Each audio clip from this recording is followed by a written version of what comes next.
We would like to thank our sponsor, Island Savings. Island Savings, a division of member-owned cooperative First West Credit Union, provides banking, borrowing, and investment services for residents and businesses across Vancouver Island and the Southern Gulf Islands. Island Savings brings innovative products, an extensive branch network, and local decision-making to the banking experience. Hello, everyone, and welcome to another episode of Business Matters presented by Island Savings, a division of First West Credit Union, where we delve into the stories and insights of leaders and change makers in our community. I'm your host, Rob Capello, and today we're joined by Stephanie Munkley. Stephanie, thank you for joining me. Thank you so much for having me. This is an amazing opportunity. So awesome. exciting for us. Yeah. Great. So Stephanie is the president of Baflour's Friends Foundation, an organization dedicated to helping low-income pet owners on Vancouver Island. So we're going to talk all about that. But before we do, I'm curious if we can kind of talk a little bit about where your passion came for animals. Like, what's your background where your love for animals came? Because there must be a tie there that tied it together. So. Yeah, I mean, I had pets as a child, which obviously, I mean, every child loves their pets. But when I started, I was a physiotherapist in Prince George for many years, and I had two dogs, and I never had a dog growing up, and I just realized it's such an incredible connection, and they're so amazing for people's mental and physical well-being. And I have to say, I mean, they helped me through a lot of tough times. And so, yeah, it was just these two dogs, Maggie and Henry, that were life-changing for me. They were everything. And I mean, losing them was the hardest thing I ever went through. Mm-hmm. And so I just saw the importance that animals bring to people. That's by having them of my own. So where did the idea come from for Baflour's Friends Foundation? Was there a moment that made you realize that there was a need for something? Like what happened that created that you saw an opportunity and then to start something like this? Absolutely. I've worked as a part-time paramedic for 26 years, and I've also been a physiotherapist in people's homes for 24 years. And I had a client once who had severe cerebral palsy, and she was such an amazing human, and she volunteered for everything she could. Like, she just gave back to society. But she was on what they call PWD, or persons with disability. And to be honest, they don't make very much on PWD. Right. And she had a little dog who just reminded me of my Maggie and Henry. And this moment standing there, I thought, if that dog gets sick or injured, there's going to be a very tough decision that has to be made. And at the end of the day, a lot of animals are surrendered, or they have to be surrendered or euthanized, because people cannot afford their veterinary bills. And it was that moment that I thought there's a definite gap in the system that needs to be filled. That's crazy. So where did you do, like, I always say, like, when having an idea is one thing and then making it reality is a whole different thing, right? So where did you start? Like, so you have this idea, and how did you even start the process of getting the foundation off the ground? Like, what did you do next? Oh my goodness, that's a very good question. It was 2012, so it's a little bit of a blur on what I did, but it's fascinating, and I have so much admiration for people that are in the nonprofit field, because it is very challenging, and there are a lot of people doing amazing things, but you are competing with each other for donations. And we would put on events, we would sell plants, we put out a calendar, and I just want to tell people that we had a lot of things go wrong. Things don't always go right, and you just got to keep plugging through the things that don't work. But there were certain things that did work. We would have an annual event. We would put out our calendar. So a lot of little fundraisers along the way, and starting very small. Like I think the first year we helped one animal, and we were so excited to help this one animal. Yeah. But I'm definitely put the cart before the horse sort of person. So I was definitely dreaming a lot bigger than we could manage at that time. But when looking back, just helping that one animal just get started. And that's what I would say to people, just, you know, aim small and be thankful for what you can do, and don't look too far in advance. So are you guys considered a nonprofit, like, or if with donations? So if you are, then like, how is that process? Like, because I'm sure like from a legal perspective to set up an actual nonprofit, like, how did you, like, did you have support doing that? Or, you know, because I'm assuming you hadn't done it in the past. So Yeah. Oh no, no. My background is healthcare. This was a Yeah. totally new territory to me. So we did have a lawyer involved, and they set us up. And then eventually, after years of being, we were a nonprofit, but we didn't have a charitable number. Right. Okay. So you have to go and through the CRA and get a charitable number. Right. It is a process, lots of paperwork, lots of back and forth, but just persistence, and now we actually have our charitable number. So that's a big deal, because we can give people receipts back. That's amazing. So you mentioned the first year you helped one pet. Is there other stories? I'm curious. You guys have been doing this for a while now, where you were, you know, really been a lifeline for low income pet owners. Or how is there stories? There's stories that come to mind that Oh, lots. But is there anything that sort of comes to mind where you really made a difference that really stand out for you? there's, yeah, so many. And I want to say, like, I've met so many amazing veterinarians through this process, and they have a really, really, really tough job. And I know there's a lot of burnout and a lot of mental health within the veterinarians. But I have received, they have my cell phone, and they'll phone me at home, and I always say, day or night, just phone me. We do have a process to go through, but there was times, say at the 24-hour hospital, where I've had phone calls from people and said, it's literally, if you can't help with this bill, the animal will be put down. So it's just, I can't imagine being in that situation where your world is this. See, this is where I get teary.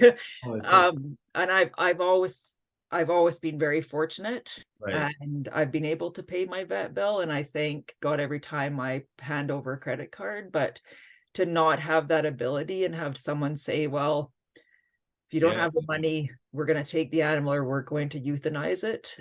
So we were able to help with that animal, and it's happened several times. And the veterinarian at the hospital did say, you know, you are the difference between life and death for these animals. Wow, that's amazing. And there must be so many of those stories that you can if you think back, right? So it's endless. It's just endless. You know, it's mentioned. Oh, sorry, Stephanie. Go ahead.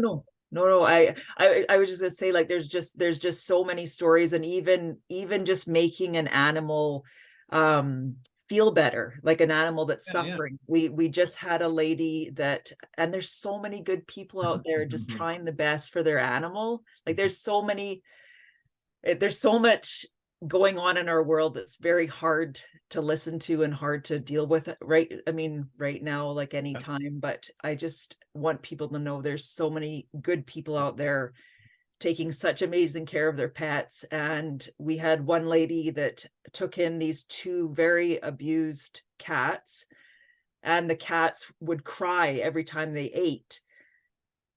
And so we were able, that what was the problem was, is the cats needed a dental. So they needed some teeth extracted, and people don't realize that a dental could also, not having a dental can lead to cardiac issues, so many issues, stomach issues. And so we were able to help these two cats to get, you know, a brand new mouth. And now they are living happily with this lady in the lap of luxury. And they're able to eat and with no pain. So this is I mean, it's not only life and death, but it's just suffering as well. We're stopping the suffering. That's amazing. What the stories are, why you do it, right? Those, Oh yeah, I mean, you can see, like, I get emotional. I get very emotional. It's, yeah. So you mentioned that there is a process for people that are looking for assistance. So what does that look like? How, if you're someone that needs assistance, what does that look like for, because you must determine how someone might, if they qualify or not. Definitely. We have, and I this is very important for people to know, because I want people to know that we are very diligent with giving out money to people. Right. So you do have to prove low income. Yeah. You do have to go through your veterinarian, and I know for a lot of people, just even setting foot in the veterinarian would be intimidating. So I want people to know that we're out there and not to feel intimidated just walking through the doors. We're here to help you. We want to help you. We want to keep you and your animal together and healthy. But people, so they go to their veterinarian. The veterinarians, most of them on Vancouver Island, know us very well. We have a very easy form on our brand new website that people fill in, and you just have to prove low income. So if you're a single person, it's anybody making below 35,000 a year. If you're a couple, it's 45,000 a year or less. And we just have to see a T4 from last year or a PWD check. Just some way to show that you are social assistance. Yeah. And I want people to know there's no judgment. Everybody, it could happen. It's only by the grace of God that it's not you and I. So I just want people to know we're here. There's no judgment. We want to help you. Don't be afraid to go to your vet and talk about, can we have a little bit of assistance? And so, yeah, we have it so streamlined now. So it's a very easy process for vets to follow. So do you guys cover the entire island? We do. Yes, we do. Okay. Yeah, we've helped people all over Vancouver Island. Interesting. In all type of pets? Because is it dog, snake, hamster, rabbit? Oh, we do not discriminate. No, we have helped. Last year we helped a few guinea pigs, and we've helped hamsters. We just had a request for a bearded dragon, so a special kind of lizard. Yeah. And then obviously dogs, cats, but yes, any kind of animal, because they're all so important. Interesting. So I know that one of the I guess I want to say issues that you face as nonprofit is raising funds, right? And I know it's always something that every nonprofit struggles with. But so, can you walk us through a little bit or talk about how do you guys raise funds? Is there events or campaigns you run? Is there any events coming up that we should be aware of? Is there anything you should know that if people want to help out? I get excited just asking that question. So yes, absolutely. It is a struggle, and like I say, there's so many people doing so many good things, but we do 2 calendars a year. And we do a police officers with their pets, and we call it Officers on Patrol. And we also do a group of firefighters with their pets. Because Baflour, my grandfather, was an RCMP officer. He was a staff sergeant with the RCMP. So we have, and a lot of us on in Balfour's are first responders. So we do these 2 calendars, and it's a lovely way to show the softer side of emergency services. And we have the most phenomenal photographers that all volunteer their time. They're amazing. They're on the back of the calendars. So when you pick up your calendar, make sure to turn it over. And we have them on sale at so many different locations throughout the CRD, and also north, way up to Nanaimo, out to Souk. And they are $20 each, and they're one of our biggest fundraisers for the year. Amazing. So that's huge. If you just buy a calendar, you are literally saving a life. That's amazing. And we also depend on grants. We're desperately trying to find a grant writer at the moment. So if there's anybody out there, we would love to have you. And we've had many grants. People have been very generous. We have monthly donors. We have several monthly donors that just give to us, which is unbelievably kind. And we also, there's a few events coming up where we're going to be at the Pet Appreciation Night at the Royals game. Okay, yeah. And we'll be selling calendars. So make sure you pick up your calendar there. And then we'll be at the lighting event at the Uptown Mall. Okay. And we're also going to be oh no, I will. That's it. Sorry, I'm too excited. I'm rambling on here. Can you buy the calendars online? Can someone order them online? 100%, 100%. We will send it to you, and if you live close, one of us may just show up at your door just to thank you in person. Yeah, I've had the pleasure of doing that a few times, just showing up at people's door, and we're so grateful, and we're the group of volunteers I have with Baflours are the most amazing humans on the face of the earth. They are just unbelievably good people and doing amazing work. So you may have one of us come to your door and just thank you in person. That's amazing. So where do you see the foundation going? Like, what's your, if you're thinking aspirational for down the road, do you see it growing, not just in, being able to help more people, but is there something like this in other parts of the province? Like, are you, is there sister organizations you look to kind of grow more in other areas, or you just want to grow your footprint within the island? That's a really good question. We actually have Pause for Hope on the Lower Mainland, who do very similar work. They do amazing work. Originally, it was my thought to go BC wide, but now that we have Pause for Hope, we're just focusing mainly on Vancouver Island at the moment. We also mirror ourselves to the Farley Foundation in Ontario, who also goes BC wide. And there's Tales for Help in Alberta.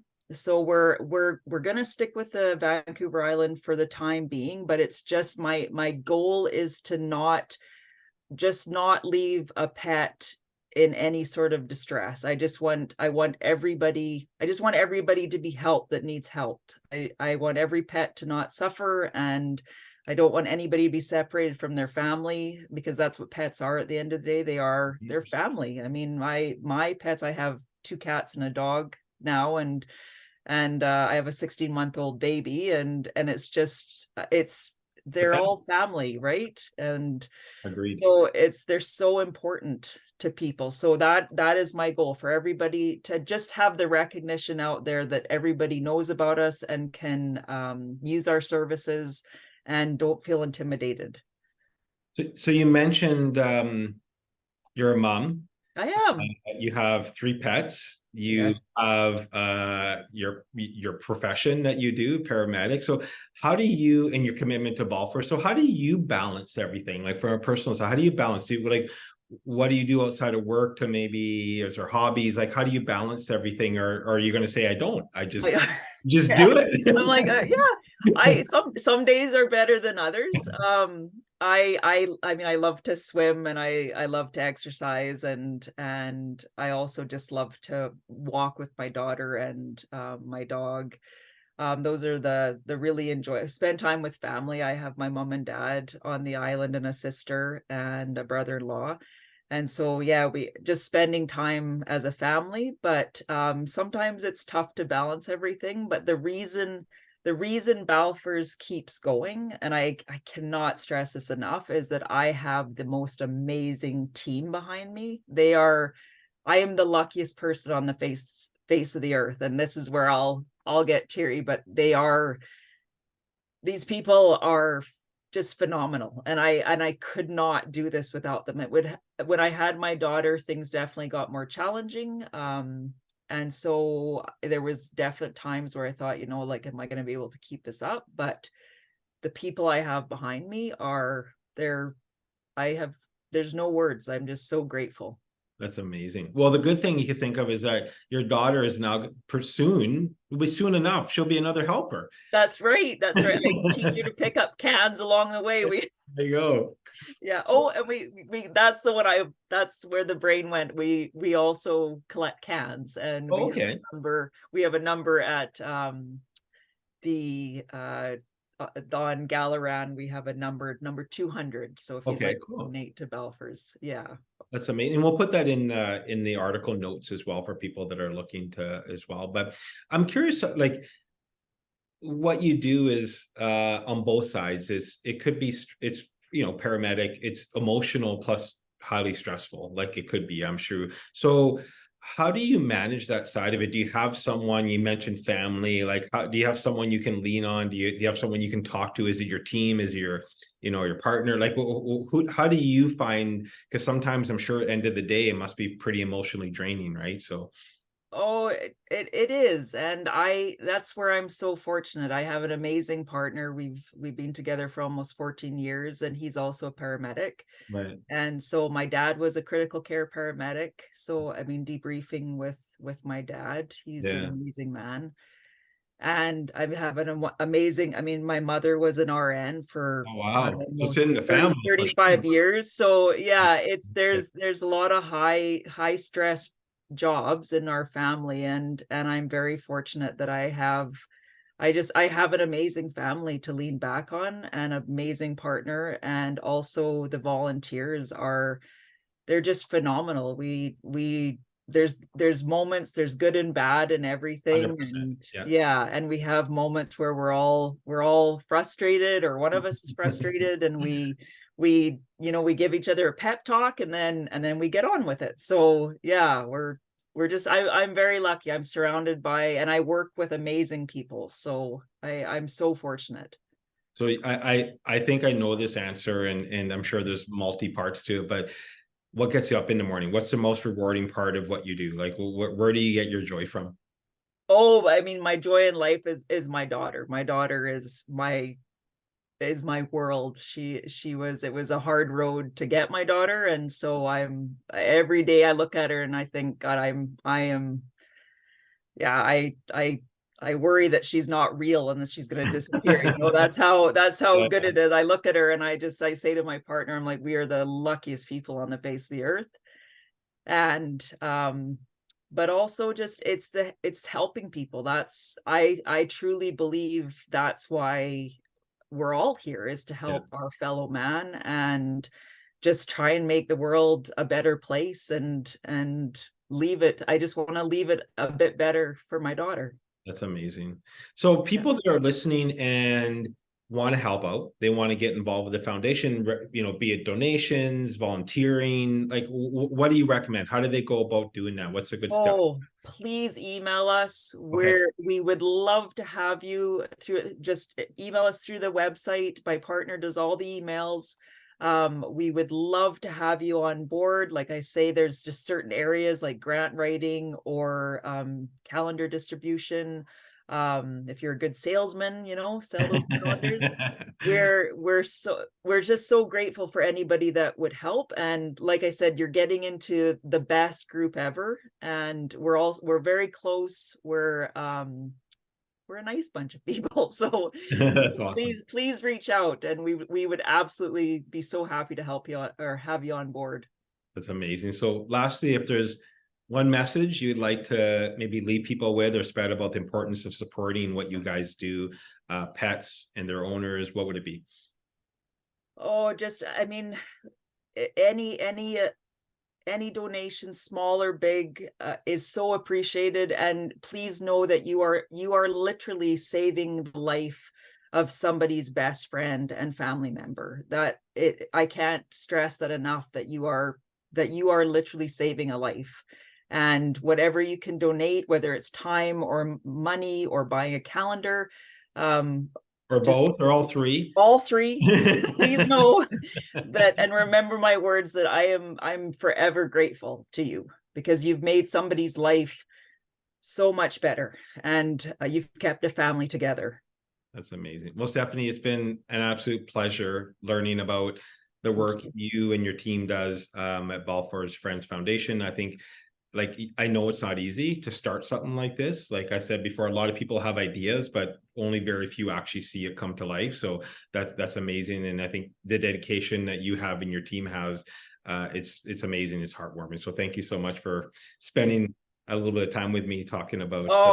I'm so grateful for this opportunity. I'm just so grateful. Thank you so much for having us. No, it's been fun. So, and to our listeners, I encourage visit baflourfriends.com to learn and find out how you can support this cause. And as Stephanie said, every little bit helps. It can make a big difference in lives of pets and their owners. So it doesn't have to be a big donation. Every little bit you can do. So thank you. So thank you for tuning in, and until next time, keep making a positive impact in our communities. And thank you for tuning in to Business Matters. Thanks, Stephanie. Thanks so much, Rob. Have a great day. Take care. We would like to thank our sponsor, Island Savings. Island Savings, a division of member-owned cooperative First West Credit Union, provides banking, borrowing, and investment services for residents and businesses across Vancouver Island and the Southern Gulf Islands. Island Savings brings innovative products, an extensive branch network, and local decision-making to the banking experience.